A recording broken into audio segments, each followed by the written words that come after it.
Je vais expliquer en des termes simples ce que la CEDEAO est en train de jouer comme jeu avec le Niger. Je prends l'exemple de trois personnes, Monsieur X, Monsieur Y et Monsieur Z. Les trois personnes se sont réunies pour créer une association. Maintenant, pour créer l'association, ils ont besoin des fonds. Quand je parle de fonds, c'est l'argent. Ils ont besoin de l'argent. Ils ont besoin des apports. Ça peut être apport en nature. En nature, ça peut être le local et consorts. Ou bien apport en numéraire. Apport en numéraire, c'est l'argent. C'est ce qui est fiduciaire. Ça peut être même des apports en industrie. Oui. Ils se sont regroupés. Ils l'ont créé. Et maintenant, après que chacun ait amené ses apports, nous avons décidé de mettre ça ensemble et de mettre ça dans un lieu sécurisé.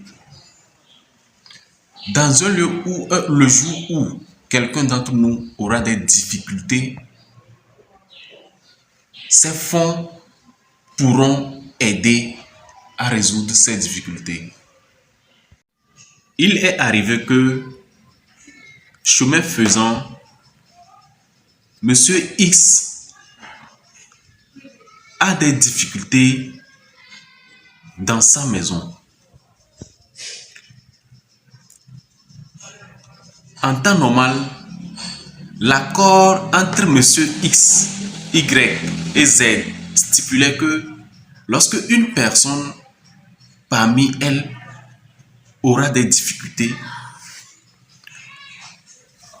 l'argent qui est mis en commun, on pourra puiser une partie de cette somme pour assister Monsieur X. Maintenant, Monsieur X qui a des difficultés, nous décidons que non, que ce que lui, il a apporté comme apport, nous allons bloquer cela. Et en plus, nous n'allons pas lui donner accès à certains biens. C'est à ce même jeu que la CEDEAO est en train de jouer avec le Niger. On ne peut pas comprendre comment des États souverains se sont tous regroupés pour créer une communauté. Chacun ayant fait un apport. Parce que le Niger a des difficultés dans sa maison. Les autres décident que non, ce que tu as avec nous, ce que nous avons tous mis ensemble, toi tu n'as plus le droit à ça. Toi tu n'as plus accès à ça. Comment est-ce qu'on peut expliquer cela? Ça n'a pas de sens. Ça, c'est l'autoritarisme.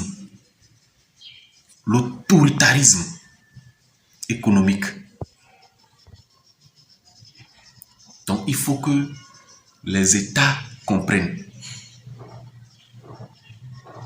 où ils vont déposer leurs réserves. Sinon,